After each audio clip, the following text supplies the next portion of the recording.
আসসালামু আলাইকুম। চলে আসলাম নতুন একটি টপিক নিয়ে, বোটানির একটি টপিক এবং বোটানির খুবই ছোট একটি অধ্যায়, দ্বিতীয় অধ্যায় কোষ বিভাজন। আজকে আমরা আলোচনা করব মাইটোসিস কোষ বিভাজনের ধাপ সম্পর্কে। তো চলো শুরু করা যাক। মাইটোসিসের পর্যায় হচ্ছে 5টি। এটা তোমরা সবাই জানো, এটা সেই ক্লাস 9-10-এর পড়া।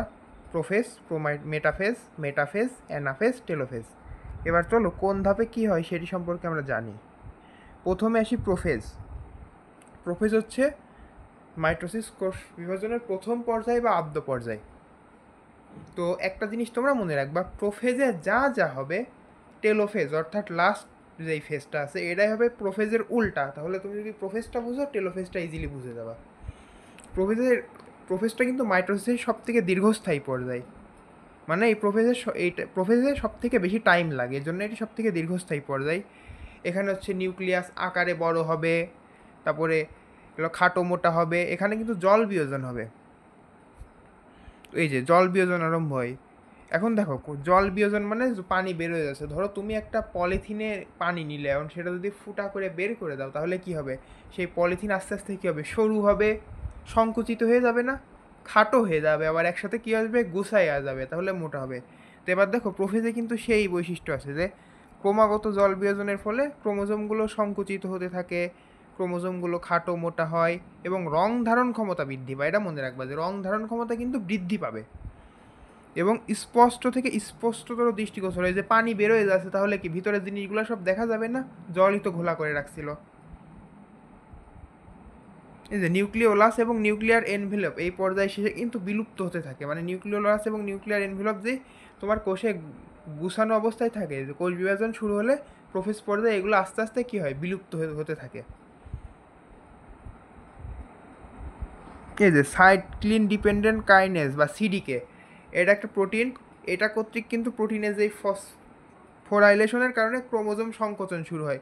এটা সিডিকে আছে, এটা এসে কী করে? প্রোটিনের যে ফসফোরাইলেশন সেটা করে এবং এর ফলে যেটা হয় যে ক্রোমোজোমের সংকোচনটা শুরু হয়ে যায়।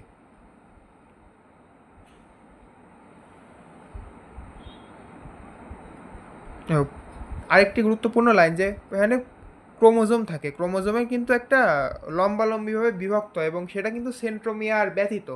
যদি মেটাফেজ পর্যায়ে আমরা যে দেখব সেন্ট্রোমিয়ার সহ বিভক্ত হয়ে অপত্য ক্রোমোজোম হয়, কিন্তু এখানে সেন্ট্রোমিয়ার ব্যতীত লম্বালম্বিভাবে দুটি বিভক্ত হয় এবং দুইটি যে সূত্র হয়ে গেল, যেহেতু বিভক্ত হলে কি দুইটি আলাদা আলাদা সূত্র হয়ে গেল না? ওই প্রত্যেক সূত্রকে আমরা বলবো কি? ক্রোমাটিড বলবো।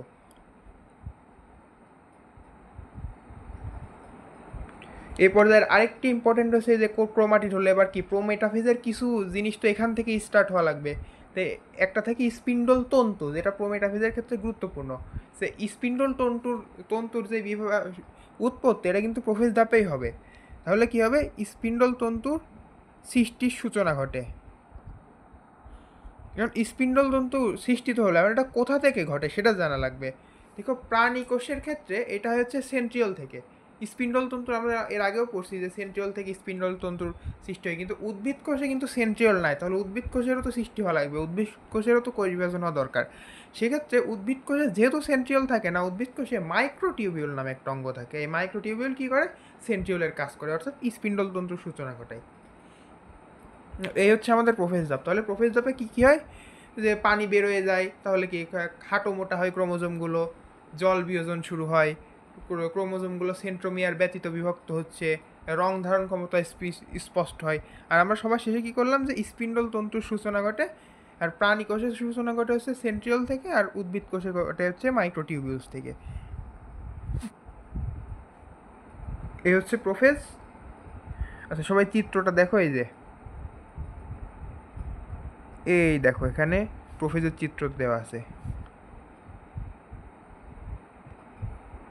যে নিউক্লিওলাস, ক্রোমোজোম, এগুলো কিন্তু আস্তে আস্তে বিলুপ্ত হতে থাকবে। যে ক্রোমাটিন তন্তু দেখো সব আস্তে আস্তে বিলুপ্ত হচ্ছে, নিউক্লিয়ার এনভেলপ সব কিন্তু বিলুপ্ত হচ্ছে, বোঝা যাচ্ছে না যে কোষ প্রাচীর কোষ ঝিল্লি কিন্তু আছে। এবার হচ্ছে প্রোমেটাফেজ। প্রোমেটাফেজ কিন্তু দ্বিতীয় পর্যায়। প্রোমেটাফেজ কি? এটা হচ্ছে প্রাক মধ্য পর্যায়। আর যদি বলা হয় মধ্য পর্যায় তাহলে হচ্ছে মেটাফেজ। এটা সবাই মনে রাখবা। এই যে বলা আছে প্রোফেজের পরবর্তী এবং মেটাফেজের অগ্রবর্তী পর্যায়কে প্রোমেটাফেজ বলে। মানে প্রোফেজের পরে মেটাফেজের আগে, প্রোফেজ ও মেটাফেজের মাঝামাঝি পর্যায়ে এটা। এটি হচ্ছে স্বল্পস্থায়ী পর্যায়। স্যার এটা কিন্তু অনেক ইম্পর্টেন্ট। দীর্ঘস্থায়ী পর্যায় কোনটা আমরা পড়ে আসলাম প্রোফেজ, আর যদি বলে স্বল্পস্থায়ী পর্যায় তাহলে হবে প্রোমেটাফেজ।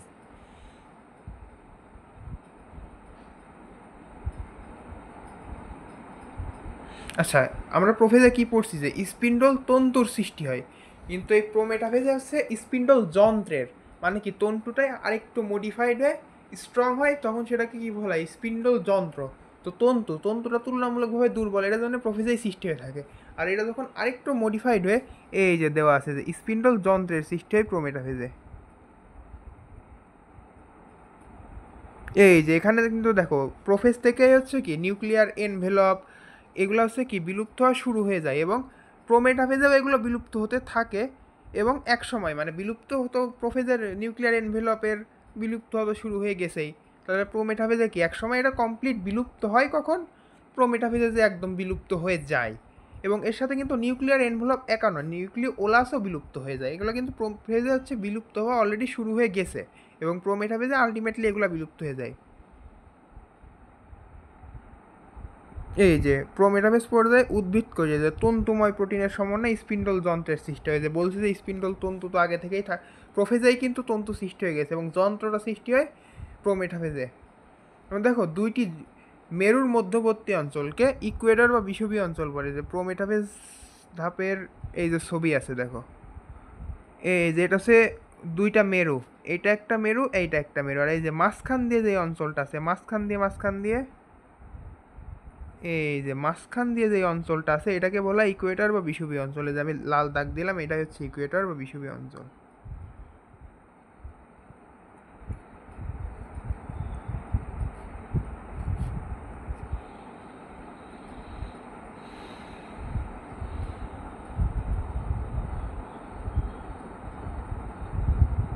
এই যে স্পিন্ডল তন্তুগুলো কিন্তু এক মেরু থেকে আরেক মেরু পর্যন্ত বিস্তৃত হয়।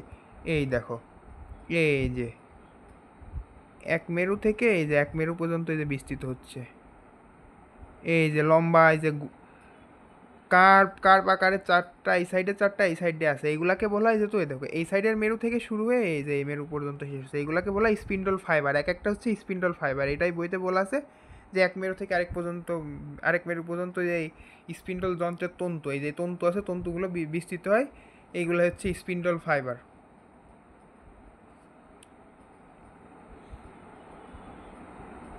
এ পর্যায়ে দেখো ক্রোমোজোমের সেন্ট্রোমিয়ার স্পিন্ডল যন্ত্রের নির্দিষ্ট তন্তুর সাথে যুক্ত হয়। এই যে এই যে পুরাটা হচ্ছে কি স্পিন্ডল তন্তু, সবগুলো মডিফাইড হয়ে একত্রিত হয়ে সৃষ্টি হচ্ছে স্পিন্ডল যন্ত্র। এই দেখো মাছ বরাবর আছে সেন্ট্রোমিয়ার, ওই যে ছোট করে দেখা যাচ্ছে এটা কিন্তু স্পিন্ডল যন্ত্রের যে একটা তন্তু, এই যে তন্তুর সাথে দেখো অ্যাটাচ হয়ে গেছে, মাঝখানে সেন্ট্রোমিয়ারের সাথে লেগে আছে। এই যে সেন্ট্রোমিয়ারের সাথে যে তন্তু সংযোগকারী যে তন্তু আছে ওই তন্তুটাকেই বলা হয় ট্রাকশন ফাইবার, আমি একটা দেখালাম। আর এই পর্যায়ে হচ্ছে কি ক্রোমোজোমাল ডান্স বা ক্রোমোজোমীয় নৃত্য হয়। তো এটা অনেক গুরুত্বপূর্ণ একটা এমসিকিউ আসে যে ক্রোমোজোমীয় নৃত্য কোন পর্যায়ে ঘটে, এটা হচ্ছে প্রোমেটাফেজ পর্যায়ে ঘটে।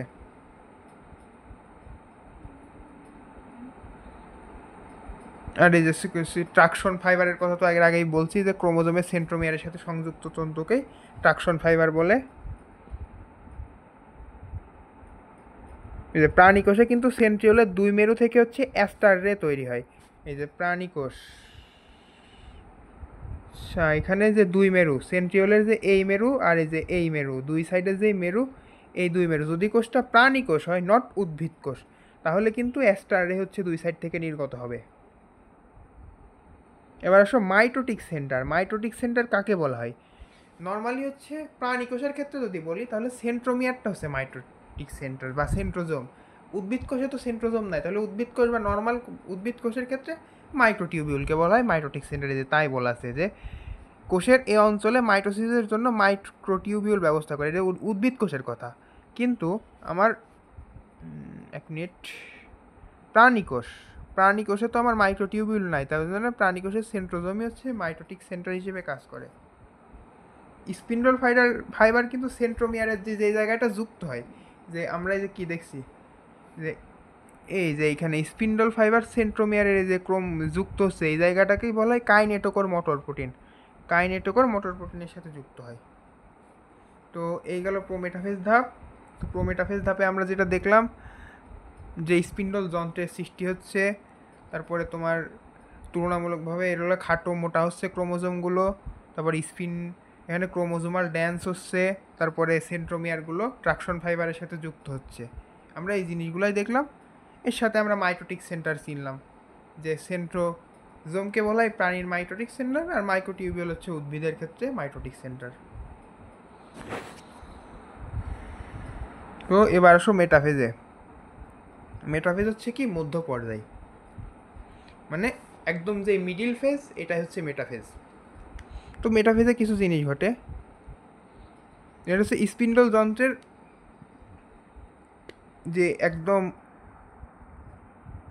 এই যে ক্রোমোজোমগুলো দেখছো, এটা হচ্ছে স্পিন্ডল যন্ত্রের একদম মাঝ বরাবর চলে আসে, এবং এই মাঝ বরাবর যে অঞ্চলটা থাকে তাকে বলা হয় বিষুবীয় অঞ্চলে, যে ক্রোমোজোম স্পিন্ডল যন্ত্রের বিষুবীয় অঞ্চলে অবস্থান করে। এবং কোষ বিভাজনের সময় মেটাফেজ দশায় স্পিন্ডল যন্ত্রের বিষুবীয় অঞ্চলে ক্রোমোজোমের বিন্যস্ত হওয়াকে মেটাকাইনেসিস বলে।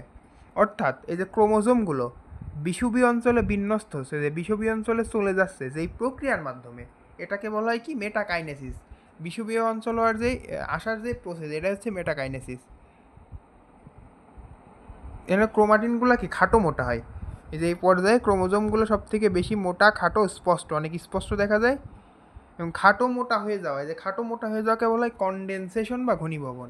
খাটো মোটা হওয়াকে বলা হয় কনডেনসেশন। এবং এখানে অতিমাত্রায় কয়েলিং হয়, যেটাকে বলা হয় সুপার কয়েলিং। এবং এখানে কিন্তু নিউক্লিয়ার এনভেলপ এবং নিউক্লিওলাস সম্পূর্ণ বিলুপ্ত থাকে। এটা মাইন্ডের যে প্রোমেটাফেজ ধাপে হচ্ছে বিলুপ্ত হয়ে যায়, কিন্তু মেটাফেজ ধাপে সে কি সম্পূর্ণ বিলুপ্ত থাকে। এবং এ ধাপের শেষ পর্যায়ে যেটা হয় যে সেন্ট্রোমিয়ার সম্পূর্ণ বিভক্ত হয় এবং দুটি অপত্য সেন্ট্রোমিয়ারের সৃষ্টি হয়। অর্থাৎ সেন্ট্রোমিয়ার যে মাঝ বরাবর থাকে এটা বিভক্ত হয়। অর্থাৎ দেখো এই যে নিচে এই যে মাঝ বরাবর একদম এই যে মাঝ বরাবর কিন্তু বিভক্ত হয়ে যাচ্ছে এটা, এখন দুইটা অপত্য সেন্ট্রোমিয়ারের সৃষ্টি হয়। এবং অ্যানাফেজ আসে, দেখো অ্যানাফেজটা হচ্ছে গতি পর্যায়, এই তো মাঝ বরাবর বিভক্ত হলো। ওয়েট, মাঝ বরাবর বিভক্ত এবার কি করে, দুই পাশে মুভ করে। তো তোমাদের জানা লাগবে কোন প্রসেসে হচ্ছে দুই পাশে মুভ করে। দেখো আমি এই যে একটা ক্রোমোজোম আঁকাইলাম, ধরো এই যে লাল দেওয়ার কারণে একটু ঝামেলা। তো এখানে যেটা হবে, মাঝখানে সেন্ট্রোমিয়ার বিভক্ত হলে উপরের এই পার্টটা আসছে উপরের এইদিকে মুভ করবে, আর এই নিচের পার্টটা নিচের এইদিকে মুভ করবে। পরের ইন্টারফেসে দেখা যাবে যে এই দেখো উপরেরটা এইভাবে মুভ করবে এবং নিচেরটা আস্তে আস্তে এইভাবে নিচের দিকে নামবে, নামতে নামতে এক পর্যায়ে যেটা হবে, এই যে উপরেরটা এরকম নিচেরটা এরকম, এই জন্য কিন্তু উল্টা হয়ে যায়। তো সবাই মনে করতে পারো যে এটা উল্টা হয় কী জন্য। এই দেখো অ্যানাফেজে কিন্তু এই চিত্রটা দেখলে মনে হবে উল্টা, আসলে কি এই অংশটা বিভক্ত হয়ে উপরেরটা নিচেরটা উপরের দিকে উঠে যায়, উপরেরটা নিচের দিকে নেমে যায়, এই জন্য ফিগারটা একটু কনফিগারেশনটা মনে হবে একটু উল্টা। আচ্ছা আগে দেখাই রাখলাম এটা। এবার দেখো প্রত্যেকটি ক্রোমোজোম কিন্তু একটি অপত্য ক্রোমোজোমে বিভক্ত হয়ে যায়। সেন্ট্রোমিয়ার হয়ে গেল, যে একটা সৃষ্টি হয়েছে, এগুলো কিন্তু সবই অপত্য ক্রোমোজোম। এই যে এটা একটা এগুলো হচ্ছে অপত্য ক্রোমোজোম সৃষ্টি হলো। আচ্ছা বারবার একটু ঝামেলা হচ্ছে খালি।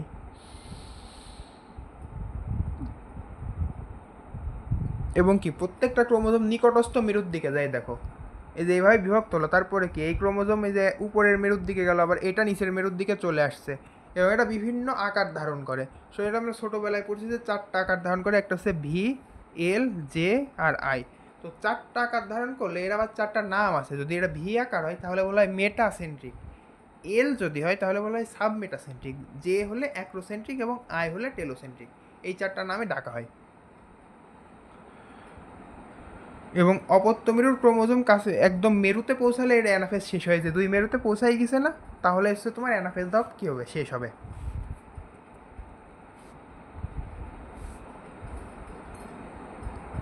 এবার এসো টেলোফেজ পর্যায়ে।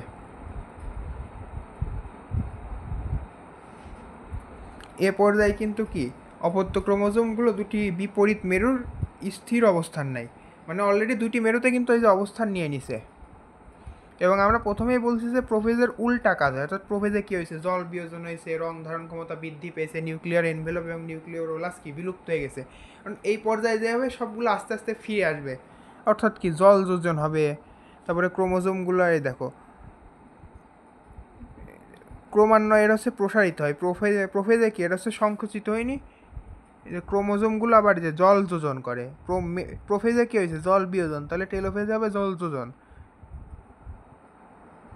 এই যে চারদিকে আবার নিউক্লিয়ার এনভেলপ ও স্যাট ক্রোমোজোমের গৌণকুঞ্জনে নিউক্লিওলাসের পুনরাবির্ভাব ঘটে। তাহলে কি নিউক্লিয়ার এনভেলপ এবং নিউক্লিওলাস এদের কিন্তু পুনরাবির্ভাব ঘটছে এবং অপত্য নিউক্লিয়াসের সৃষ্টি হচ্ছে। প্রোফেজে আমরা কি দেখছি, এগুলো সব বিলুপ্ত হয় না, তাহলে তো এটা উল্টা হলে সৃষ্টি হবে এবং স্পিন্ডল ফাইবারগুলো বিলুপ্ত হয়ে যায়। তোমরা মনে করে দেখো যে প্রোফেজ পর্যায়ে কিন্তু স্পিন্ডল ফাইবার বা স্পিন্ডল তন্তু সৃষ্টি হয়েছিল, তাহলে টেলোফেজ পর্যায়ে আলটিমেটলি এটা বিলুপ্ত হয়ে যায়। তো টেলোফেজ পর্যায়ে কি, প্রোফেজ পর্যায়ের উল্টা। টেলোফেজ পর্যায়ে কী কী হয়, এই যে জল যোজন ঘটে, তারপরে নিউক্লিওলাস ও নিউক্লিয়ার মেমব্রেনের পুনরাবৃত্তি ঘটে, তারপরে স্পিন্ডল ফাইবারগুলো বিলুপ্ত হয়ে যায়, অর্থাৎ টোটালি প্রোফেজের উল্টা। ওই জন্য আমি প্রথমেই বলছিলাম তোমরা যদি প্রোফেজ বুঝো তাহলে টেলোফেজটা ইজিলি বুঝবা। তো এই হচ্ছে কোষ বিভাজনের যে মাইটোসিস ধাপ, মাইটোসিসের 5টা পর্যায় নিয়ে সংক্ষেপে আলোচনা করছি। পরবর্তী ভিডিওতে হয়তো মিওসিসের ধাপগুলার একটা অংশ নিয়ে আলোচনা করার চেষ্টা করব। তো আজকের ভিডিও এই পর্যন্তই। সবাইকে সাথে থাকার জন্য অসংখ্য ধন্যবাদ।